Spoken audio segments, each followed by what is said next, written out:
اعوذ باللہ من الشیطان الرجیم بسم اللہ الرحمن الرحیم۔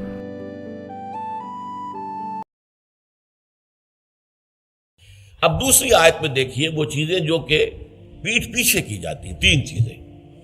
یا ایھا الذین آمنوا اجتنبوا کثیرا من الظن، اے ایمان والو زیادہ ظن سے بچو، اور مراد یہاں پر کیا ہے؟ زیادہ سوء ظن سے بچو۔ حسن ظن کے بارے میں تو حضور کی حدیث ہے کہ حسن ظن جو ہے وہ تو عبادت میں سے ہے، حسن الظن من حسن العبادہ، یہ حضرت ابو ہریرہ سے روایت ہے، اور یہ مسند احمد ابن حنبل میں بھی ہے اور سنن ابی داؤد میں بھی ہے، ان کے حوالے سے مشکات میں بھی ہے۔ اس اعتبار سے حسن ظن تو مسلمان کا وصف ہے، سب سے حسن ظن رکھو، الا یہ کہ کوئی شخص ثابت کر دے کہ میں حسن ظن کے قابل نہیں ہوں، پھر آئندہ کے لیے محتاط رہیے آپ۔ لیکن کسی سے کوئی معاملہ شروع ہی سے بدظنی پر نہ کیجیے، سوء ظن پر نہ کیجیے۔ مجھ سے کہا تھا ایک صاحب نے جو یہاں اس وقت یہاں کا جو کونسلیٹ ہے، امریکن کونسلیٹ، اس میں پولیٹیکل سیکریٹری تھے، وہ میرے پاس آئے تھے خلافت کے بارے میں معلوم کرنے کے لیے کہ یہ خلافت کا آپ نام لے رہے ہیں، اس سے مراد کیا ہے۔ تو وہیں پھر گفتگو ہوئی کہ کانسٹیٹیوشنز کے اندر جو میکینزم رکھے جاتے ہیں، چیکس اینڈ بیلنسز، اس نے کہا ہم تو یہ سمجھتے ہیں، ہم نے اپنا دستور اس بنیاد پر بنایا ہے کہ ہر شخص چور ہے، ہر شخص بے ایمان ہے، اور ہمیں اس کا سد باب کرنا ہے۔ بڑے سے بڑا آدمی ہو، بڑا نیک ہو، ایماندار ہو، اس کے بے ایمان ہونے میں دیر نہیں لگتی۔ لہذا ہم نے تو اپنا دستور بنایا ہے کہ ہر جگہ پر چیکس ہوں، بیلنسز ہوں، اور کہیں بھی اختیار جو ہے اتنا نہ ہو جائے کہ کوئی شخص اگر بگڑ جائے تو اس کے ہاتھوں جو ہے وہ قوم کی اور ملک کی اور پوری ریاست کی مٹی پلید ہو جائے۔ یہ اسلامی اصول نہیں ہے۔ اسلامی اصول یہ ہے ابتداءً آپ کا معاملہ کسی سے بھی ہو حسن ظن کی بنیاد پر ہوگا، لیکن یہ کہ اگر اس نے آپ کے حسن ظن کو زخم پہنچائی، ٹھیس پہنچائی، ثابت کر دیا کہ میں حسن ظن کے قابل نہیں ہوں، تو اب آپ سوء ظن معاملہ کر سکتے ہیں۔ الحزم فی سوء الظن، یہ کہاوت ہے۔ احتیاط اسی میں ہے کہ سوء ظن سے کام لیا جائے، اس لیے کہ آدمی بچنا چاہتا ہے، لیکن جیسا کہ میں نے عرض کیا ابتدا کرنا سوء ظن سے یہ اسلام میں پسندیدہ نہیں ہے۔ لیکن یہاں دیکھیے فرمایا اجتنبوا کثیرا من الظن، زیادہ ظن سے بچو، ورنہ اس لیے کہ ظاہر بات ہے کہ ظن سے بالکل چھٹکارا تو ممکن نہیں ہے۔ پچھلی نشست میں ایک صاحب نے سوال کیا تھا کہ شک میں اور ظن میں کیا فرق ہے؟ شک یہی ہے کہ ایک انسان کے بارے میں انسان سوچے کہ کہیں یہ کام نہ کر بیٹھے، میں اعتماد تو کر رہا ہوں، کہیں یہ میرے اس اعتماد کو ٹھیس نہ پہنچائے۔ اور سوء ظن جو ہے وہ یہ ہے کہ انسان جو ہے بغیر کسی اسباب کے، بغیر کسی عوامل کے، کوئی سرکمسٹانشل ایویڈنس نہیں ہے اور خواہ کسی کے بارے میں برا ظن قائم کر کے بیٹھ جائے، وہ گویا کہ فیصلہ ہوتا ہے۔ سوء ظن جو ہے وہ فیصلہ ہو جاتا ہے کہ مجھے اس شخص کے ساتھ معاملہ سوء ظن کے ساتھ کرنا ہے، یہ نہیں۔ البتہ شک کا پیدا ہو جانا یہ کوئی بری بات نہیں ہے، انسان ذرا سا احتیاط کا پہلو مربوط رکھ لے۔ تو فرمایا یا ایھا الذین آمنوا اجتنبوا کثیرا من الظن ان بعض الظن اثم، یقیناً بہت سے ظن گناہ کے درجے میں آ جاتے ہیں۔ آپ نے ایک شخص کے بارے میں رائے قائم کر لی، یہ برا آدمی ہے، یہ غلط آدمی ہے، یہ تو میرے درپے ہے، میرا دشمن ہی ہے، میری جڑ کاٹتا ہی رہتا ہے، حالانکہ ایسا نہیں ہے۔ نتیجہ کیا ہوگا؟ آپ کا طرز عمل اپنے سوء ظن کی بنیاد پر ہو جائے گا۔ ہر وقت جو ہے آپ کے طرز عمل سے ظاہر ہوگا وہ سارا آپ کے اندر جو بھرا ہوا مواد ہے، اور اس سے ہو سکتا ہے دوسرے شخص کی خامخواہ دل شکنی ہو، اس کے احساسات مجروح ہوں، اور تمہارے حصے میں اللہ کی طرف سے، اللہ کی جانب سے اعمال نامے میں گناہ کا اندراج ہو جائے۔ ایک شخص کے خلاف خواہ اس نے سوء ظن کیا جبکہ اس کے لیے کوئی آثار نہیں تھے، اس کے لیے کوئی بنیاد نہیں تھی۔ تو ان بعض الظن اثم، بعض ظن جو ہے وہ تو گناہ کے درجے کو پہنچ جاتے ہیں۔ نمبر 2 بات جس سے روکا گیا اس آیت میں، ولا تجسسوا، تجسس نہ کرو۔ اب تجسس کیا ہے؟ چھان بین کرنا، تفتیش کرنا۔ ظاہر بات ہے کہ بعض معاملات میں تو یہ ہماری ضرورت ہے، تجسس سے تو ظاہر بات ہے کہ کوئی چارہ کار ہی نہیں ہے۔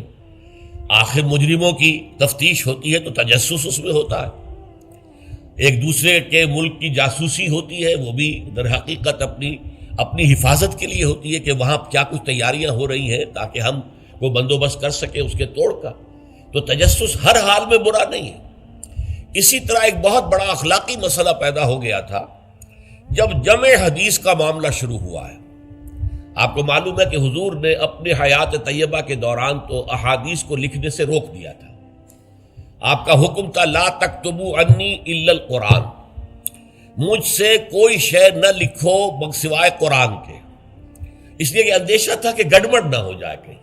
جیسے کہ آپ کو معلوم ہے کہ انجیل میں حضرت مسیح کا کلام، حضرت مسیح کی سیرت اور انجیل جو حضرت مسیح پر نازل سب گڑبڑ ہے آپس میں. یہ بتانا مشکل ہے کہ کون سی اس میں وحی ہے، کون سا حضرت مسیح کا اپنا ذاتی کلام ہے، اور کون سی در حقیقت جو ہے اللہ تعالیٰ کی طرف سے وحی آئی ہے، اور کون سے صرف واقعات ہیں حضرت مسیح کی سیرت کے. مشکل ہے. یہی کام ہو سکتا تھا اگر ان چیزوں کو گڑبڑ کر دیا جاتا ہے. اللہ کے فضل و کرم سے اسلام میں کیا ہوا ہے؟ قرآن علیحدہ معین، بالکل معین، پھر احادیث حضور کے اقوال و افعال کو جمع کر دیا، وہ علیحدہ معین، پھر فقہ مرتب ہوئی اور اس کو بھی ترتیب دے دی گئی، سیرت علیحدہ مرتب ہوئی. سیرت میں عام طور پر ان احادیث کو بھی قبول کر لیا گیا، روایات کو جو زیادہ مضبوط نہیں ہے، زیادہ مستند نہیں ہے. حدیث کی کتابوں میں ان روایات کو قبول نہیں کیا گیا، کیونکہ حدیث سے احکام نکلنے ہیں، شریعت کا منبع بنے گی حدیث، لہذا یہاں جو ہے بڑی چھان بین کی ضرورت تھی. تو جب محدثین نے یہ چھان بین شروع کی راویوں کے بارے میں، فلاں شخص نے فلاں سے روایت کی، اب وہ جاتے تھے اور پتہ کرتے تھے ماحول میں اس شخص کا کردار کیسا ہے، اپنے ماحول میں اسے کیسے پہچانا جاتا ہے، ایک نیک اور شریف اور سچے انسان کی حیثیت سے یا جھوٹے اور دغاباز انسان کی حیثیت سے. اس کے لیے تفتیش کرتے تھے، کیونکہ اگر اس کا کردار اچھا نہیں ہے، اگر اس کی شہرت اچھی نہیں ہے، تو پھر ہم اس سے حدیث نہیں سنیں گے. کیا پتہ اس نے اس حدیث میں ملاوٹ کر دی ہو، کیا پتہ اس نے خود اپنی جی سے گھڑ لی ہو. تو یہ احتیاط کی گئی. اس پر بعض لوگوں نے جو درویش قسم کے تھے، نیک لوگ تھے، انہوں نے کہا یہ تم قرآن کے خلاف کر رہے ہو، لا تجسسوا. قرآن تو کہتا ہے کہ تجسس مت کرو، لوگوں کے حالات کی تفتیش و چھان بین نہ کرو. تو جواب دیا گیا نہیں، یہاں یہ در حقیقت ایک دینی ضرورت کے طور پر ہے، اور جواب بھی اسی صورت سے دیا گیا. وہ جو آیت ہم پڑھ چکے ہیں، یا ایھا الذین آمنوا ان جاءکم فاسق بنبأ فتبینوا ان تصیبوا قوما بجہالۃ فتصبحوا علی ما فعلتم نادمین. یہ آپ کو معلوم ہے کہ یہ آیت نمبر 6 ہے اسی سورہ مبارکہ کی، ہم پڑھ چکے ہیں. اہل ایمان، تمہارے پاس اگر کوئی فاسق آدمی، غیر متقی آدمی کوئی خبر لے کر آئے تو تحقیق کرو، چھان بین کرو. ایسا نہ ہو کہ تم اس کی خبر لائی ہوئی خبر پر اعتماد کر کے کوئی اقدام کر بیٹھو، کسی گروہ کے خلاف، کسی قبیلے کے خلاف جو ہے حملہ کر دو، اور پھر بعد میں تمہیں پچھتانا پڑے کہ خبر تو غلط تھی.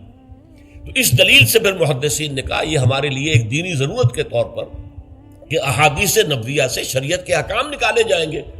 تو ہم دیکھ لیں جو حدیث پیش کر رہا ہے اس کا کردار کیا ہے، اس کی سیرت بھی ہے کہ نہیں.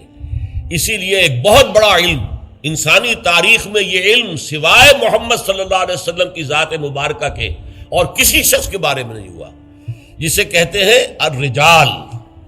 یہ علم الرجال جو ہے کہ تمام جو صحابہ تابعین ان کی شخصیتوں کا پورا تجزیہ یہ کر دیا گیا. یہ سارا کام اس لیے کیا گیا ہے تاکہ معلوم ہو عن فلاں عن فلاں عن فلاں عن فلاں. اس پوری چین کے اندر کہیں کوئی شخص ایسا تو نہیں ہے کہ جو قابل اعتماد نہ ہو، تو اس کی پھر وہ حدیث صحیح نہیں قرار پائے گی، وہ مستند نہیں قرار پائے گی. اسے کہیں ضعیف احادیث میں لے آئیں گے. ٹھیک ہے، یہ ضعیف ہے، اور ضعیف احادیث جو ہے وہ اخلاقیات کے بیان میں استعمال ہو سکتی ہیں، لیکن ان سے کوئی شرعی حکم نہیں نکالا جا سکتا. شرعی حکم کا استنباط جو ہے وہ صحیح اور پختہ اور مستند احادیث سے ہوگا. تو یہ ہے تجسس کے بارے میں. البتہ جس چیز سے روکا گیا ہے وہ کیا ہے؟ بعض لوگوں کے مزاج ہوتے پرورٹڈ. جیسے آپ کو معلوم ہے کہ مکھی جو ہے وہ گندگی کی تلاش میں رہتی ہے، گندگی پر بیٹھے گی.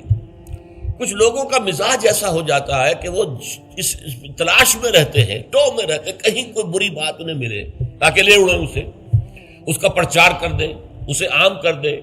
کہیں سے کسی شخص کی کسی غلط حرکت کا علم ہو گیا اور اس کو لے کے اب عام کر رہے ہیں، پھیلا رہے ہیں لوگوں کے اندر. یہ جو ہے تجسس اس لیے کرنا کہ آپ کے ہاتھ میں کوئی سکینڈل بنانے کا کوئی مواد آ جائے، کوئی طریقہ ایسا ہو جائے. تو یہ جو مکھی کی ذہنیت اور مزاج رکھنے والے لوگ ہیں، یہ ان کو روکا جا رہا. تجسس نہ کرو، بلکہ کہا گیا ہے کہ اگر تمہارے کسی بھائی کا عیب تمہارے سامنے کھل جائے تو پردہ ڈالو. تم اگر دنیا میں اپنے کسی بھائی کے عیب کی پردہ پوشی کرو گے تو قیامت کے دن اللہ تعالیٰ تمہارے عیوب کی پردہ پوشی کرے گا. اور اگر تم دنیا میں اپنے بھائیوں کی پردہ دری کرو گے تو اللہ تعالیٰ تمہیں رسوا کرے گا تمام لوگوں کے سامنے قیامت کے دن۔ تو یہ تجسس جو ہے یہ برا ہے۔ بعض لوگوں کا مزاج ہوتا ہے، یہ دو بھائی جو ہیں ان میں کبھی جھگڑا نہیں ہوا، کیا بات ہے، اب وہ اندر جا کے ٹو لے رہے ہیں، کہیں سے کوئی مسئلہ نکال لیا، اس سے بھڑکایا تاکہ لڑیں آپس میں، اور پھر یہ کہ وہ بھس میں آگ لگا کے جمالو دور کھڑی تماشا دیکھ رہے ہیں کہ یہ لڑ رہے ہیں آپس میں۔ تو اس طرح کی پرورٹڈ جو ہیں بس شدہ شخصیتیں ہوتی ہیں بالفعل لوگوں کے اندر، اور یہ کن میں ہوتی ہیں؟ جن کے سامنے زندگی کا کوئی اعلیٰ نصب العین ہے ہی نہیں، کوئی اونچا آدرش ہے ہی نہیں، کوئی ہائی آئیڈیل ہے ہی نہیں۔ جن کے سامنے کوئی اونچا نصب العین ہے، وہ ہائی آئیڈیل ہے، وہ آدرش ہے بہت اونچا، وہ تو اس کام میں لگے رہتے ہیں، وہ ان چھوٹی چیزوں کی ان کو اس کی طرف متوجہ ہونے کا ان کے پاس وقت نہیں ہوتا۔ لیکن جن لوگوں کی زندگی کے اندر وہ اونچائی کی طرف تو کوئی رجحان ہے ہی نہیں، تو ظاہر بات ہے وہ تو پھر زمین ہی کے اندر دیکھیں گے، کیڑے مکوڑے انہیں نظر آئیں گے، یا گندگی جو ہے وہ اس کے بارے میں جو ہے اس کو لے اڑیں گے پھر بعد میں۔ اور تیسری چیز ہے وَلَا يَغْتَبْ بَعْضُكُمْ بَعْضًا، نہ ہی تم میں سے کوئی کسی دوسرے کی غیبت کرے۔ اب غیبت کیا ہے؟ کسی شخص کی غیر موجودگی میں اس کی کوئی برائی بیان کرنا، یہ غیبت ہے، یہ ہے اس کی ٹیکنیکل ڈیفینیشن۔ لیکن یہاں بھی جان لیجئے ہر غیبت غلط نہیں ہے۔ بس اوقات ایسا ہوتا ہے کہ آپ کا کوئی بھائی ہے، وہ کہیں رشتہ کرنا چاہ رہا ہے، اور وہاں کے بارے میں آپ کے پاس کوئی معلومات ہیں ایسی جو اس بیچارے کے علم میں نہیں ہے، اور آپ اسے بتاتے ہیں کہ بھائی وہاں یہ معاملہ ہے، ذرا سوچ لو۔ تو اس میں در حقیقت غیبت نہیں ہے، بلکہ یہ اپنے اس بھائی کو کسی برائی سے بچانے کی کوشش ہے۔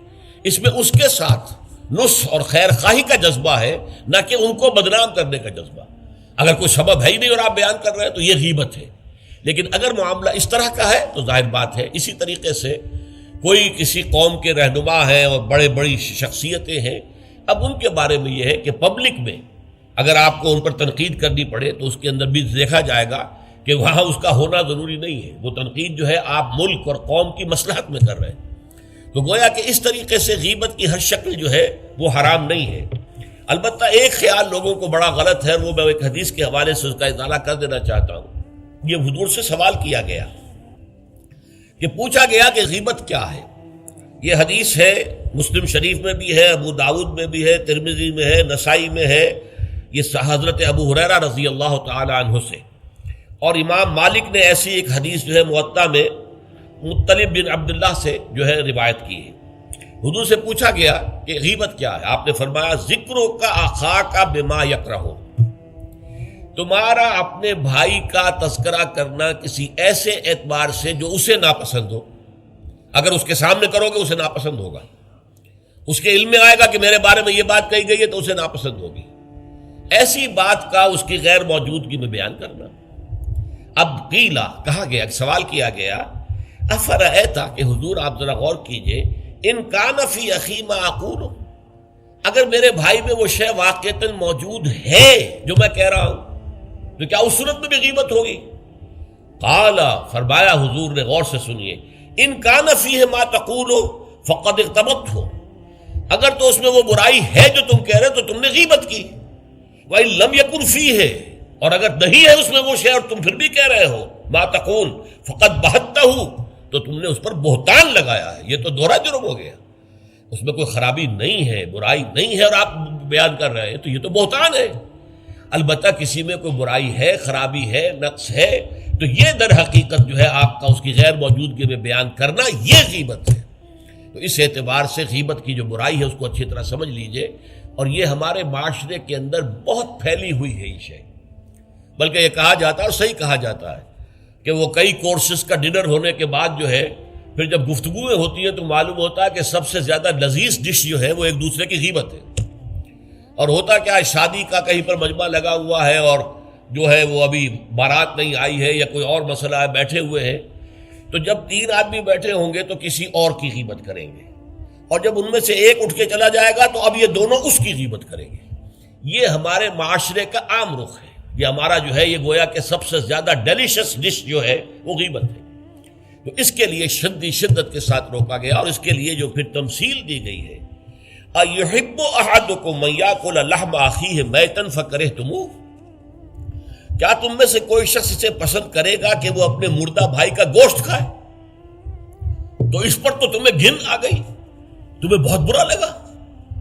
کوئی شخص گوارا کرے گا کہ اپنے مردہ بھائی کا گوشت کھائے؟ لیکن سوچئے کہ ایسی تمثیل کیوں دی گئی؟ یہ اللہ کا کلام ہے، بغیر کسی ربط کے تمثیل اور تشبیہ جو ہوتی ہے کسی ربط کی بنیاد پر ہوتی ہے نا، ورنہ تشبیہ اور تمثیل کا فائدہ کیا ہوا؟ ربط کیا ہے؟ جیسے ایک مردہ اپنے دفاع پر کے قابل نہیں ہے، آپ ادھر سے بوٹی کاٹ لیجئے، ادھر سے بوٹی کاٹ لیجئے، پڑا مردہ ہے، آپ پوری اختیار کے ساتھ جہاں سے چاہیں اس کی بوٹی اڑا لیں۔ اگر وہ زندہ ہو تو وہ ہاتھ لگانے دے گا آپ کو جسم کے اپنے کسی حصے پر۔ بعین ہی یہ معاملہ ہے، آپ کا بھائی موجود نہیں ہے اور آپ اس کی عزت پر حملہ کر رہے ہیں، مانوی شخصیت پر حملہ ہے۔ اس جسم کی نسبت مانوی شخصیت زیادہ قیمتی ہے، زیادہ اہم ہے۔ آپ اس کی مانوی شخصیت پر، اس کی عزت پر حملہ کر رہے ہیں اور وہ قادر نہیں ہے دفاع کرنے پر۔ اگر وہ ہوتا اور بات کرتے، اور یہ چیز پسندیدہ ہے، اگر آپ پبلک کے اندر اس کے منہ پر کہیے بات تو معلوم ہوگا، بلکہ اس میں جو پسندیدہ ترین بات ہے وہ یہ ہے کہ کسی بھائی کا کوئی عیب ہے، علیحدگی میں جا کر بتاؤ، بھائی تمہارے اندر مجھے یہ نقص نظر آ رہا ہے، برا نہ ماننا، میں نے تمہاری اصلاح کے لیے کہا ہے، مجھے تم سے کوئی قد نہیں ہے، دشمنی نہیں ہے۔ یہ نہایت پسندیدہ بات ہے۔ اس کو کہا گیا المسلم و مرۃ المسلم، ایک مسلمان دوسرے مسلمان کے لیے آئینے کے مانند ہے۔ جیسے آپ آئینہ دیکھتے دیکھتے رہے یہاں کوئی داغ لگا ہوا، دھبا لگا ہوا، آپ اسے دھو دیتے ہیں، ہٹا دیتے ہیں۔ اسی طریقے سے ایک مسلمان کو اپنے مسلمان بھائی کے لیے آئینے کے مانند ہونا چاہیے کہ وہ اسے اس کی خرابیوں پر، اس کی برائیوں پر مطلع کر دے، لیکن یہ اطلاع جو ہے یہ ہوگی خلوص کی بنیاد پر، خیر خواہی کی بنیاد پر، اسے ذلیل کرنے کے لیے نہیں، اسے بدنام کرنے کے لیے نہیں، بلکہ یہ کہ اس کے سامنے علیحدگی میں، تنہائی میں بات کی جا رہی ہے۔ البتہ اس کی غیر موجودگی میں بات کی جائے وہ غیبت ہے، اور وہ بالکل صحیح تمثیل ہے جو قرآن نے استعمال کی ہے، صحیح ترین تمثیل ہے۔ اَيُحِبُّ أَحَدُكُمْ أَن يَأْكُلَ لَحْمَ أَخِيهِ مَيْتًا فَكَرِهْتُمُوهُ، کیا تم میں سے کوئی شخص پسند کرے گا اپنے مردہ بھائی کا گوشت کھائے؟ بالکل اسی طریقے سے وہ تمہارا بھائی جو محفل میں نہیں ہے، وہ اپنی عزت کے دفاع پر قادر نہیں ہے۔